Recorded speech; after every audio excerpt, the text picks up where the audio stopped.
Hey everybody, how you doing today? Manitoba Hal here for another Tuesday tutorial for you folks on Patreon. Today we're going to go over 4 different turnarounds for your blues progression in the key of C. If you can't remember the blues progression, or you need a refresher, or maybe you haven't even looked at it before, I'm putting up a little post up here in the right hand corner. Should be popping up telling you the basic blues progression. Anyway, we're going to start with the simplest turnaround, and that's just simply strumming along and ending on a G7 chord. So basically, you're coming out of your 12-bar blues. You've played up to bar 10. You're starting the turnaround on bar 11 and 12. So you've got your progression. You come out at G7 and F, and you turn around. And all you're going to do is you're going to play your C chord just like you always have. 1, 2, 3, 4, and then your G7 chord. 1, 2, 3. And then you start your progression all over again. That's the most basic turnaround. Now the nice thing about that is that's basically your 1 chord. Your C is the 1 chord, and your G7, that's your 5-7 chord. Now you can use those same 2 chords in any blues progression. So if I were playing in the key of D, for example, I'd be playing a D and an A7. If I were playing in G, I'd be using a G and a D7, for example.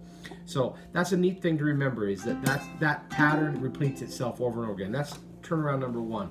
Turnaround number 2, we've covered many times on different ways in this channel. It's the standard Robert Johnson turnaround, and it's where you take your C chord and you play it with your pinky on the 3rd fret of the A string. Your ring finger comes up to the 3rd fret of the G string, and you're going to do a chromatic descension. A chromatic meaning every beat is a single note. It's going to go down from the 3rd fret on the G string, that's the one close to your face, 1, to the 2nd fret, to the 1st fret, and open. But what you're going to do is you're going to play with your right hand. You're going to use your thumb on the G string and your index finger on the A string that you're covering with your pinky. You're going to go thumb, finger, thumb. That's a triplet, 1 and a. And every time you do 1, you're going to lower that G string. And you strum on C, and you end again on that G7 chord. So you get this sound that's like this.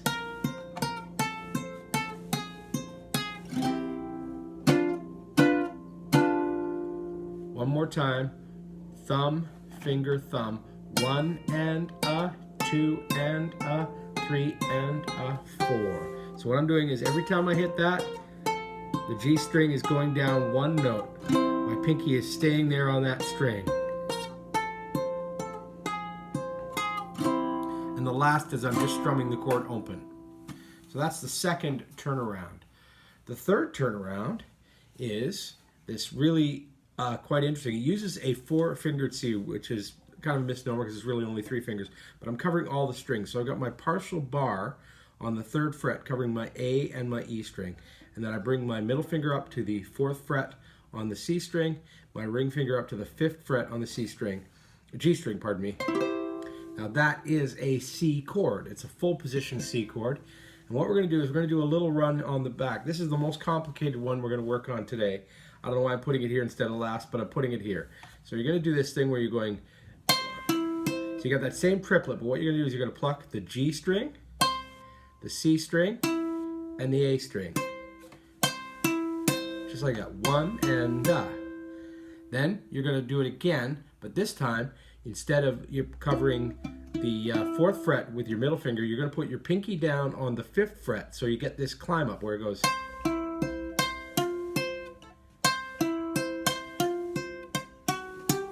So basically we're climbing up, so we got this. It's what we're trying to get. So we got this sound that's moving up on the C string mostly. So we got the 3rd fret, the 4th fret. I'm using my pinky to add on to these notes. 3rd fret, pardon me, 4th fret, 5th fret, 6th fret, and then I land on the 3rd fret of the E string that I already have held down. So it's, and instead of going to my G7 down there, I do this thing where I hit this 4-finger G7, which is the F7 shape from your down here brought up to the 3rd fret, pardon me, the 4th fret. So what we got covering is we got our middle finger on the 5th fret, our ring finger on the 6th fret, my index finger on the 4th fret of the E string, and my pinky on the 5th fret of the A string, 6th fret of the A string. And that is a G sharp 7, and I bring it down 1 fret to G7. So all together now, that sounds like this.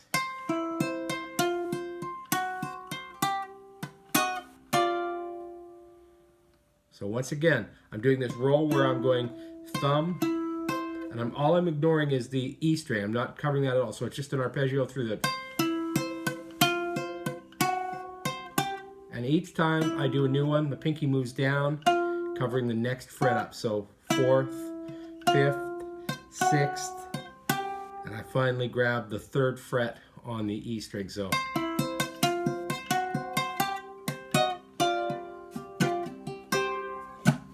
that's number 3. Now all of these, by the way, are in a tablature that you can download down below. Please do not forget to download that. It'll really give you some insight into how it's doing.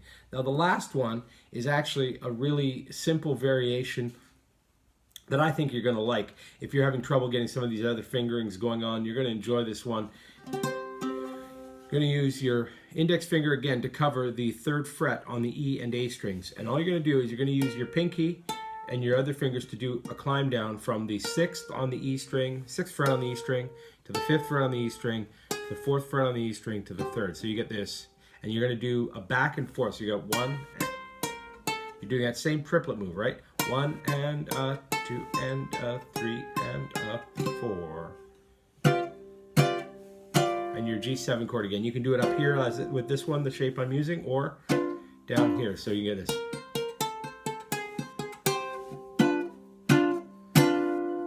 Now those of you who have good ears will note that this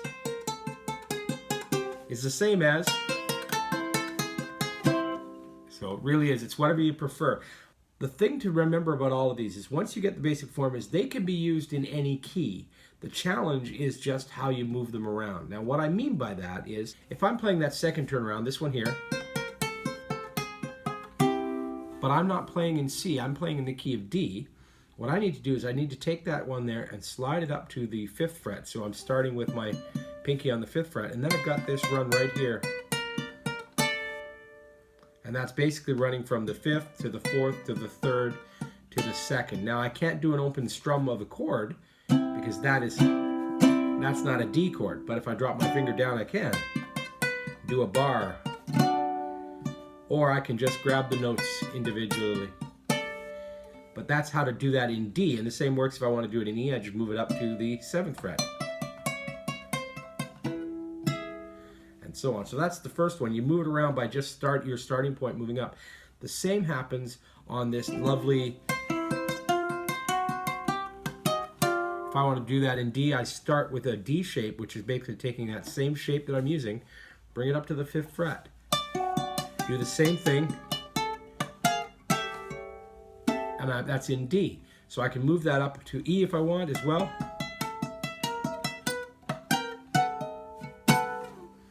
And the last one, of course, same thing here. I'm covering these two. If I want to do that in D, it's...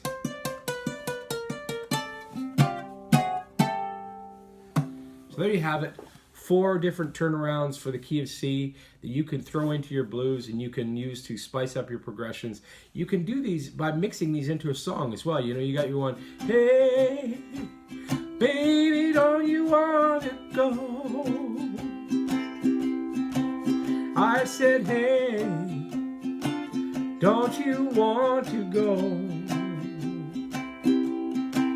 back to that same old place? That's my sweet home, Chicago.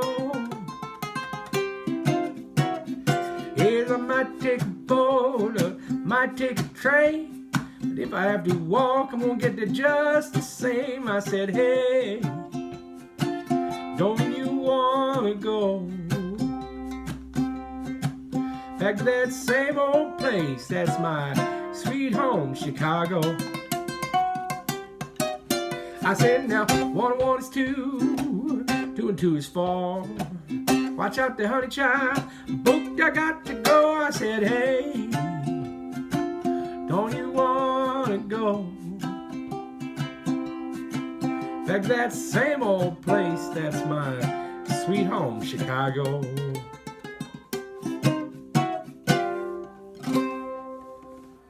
So there you go. Have some fun, keep practicing, and I'll see you next week.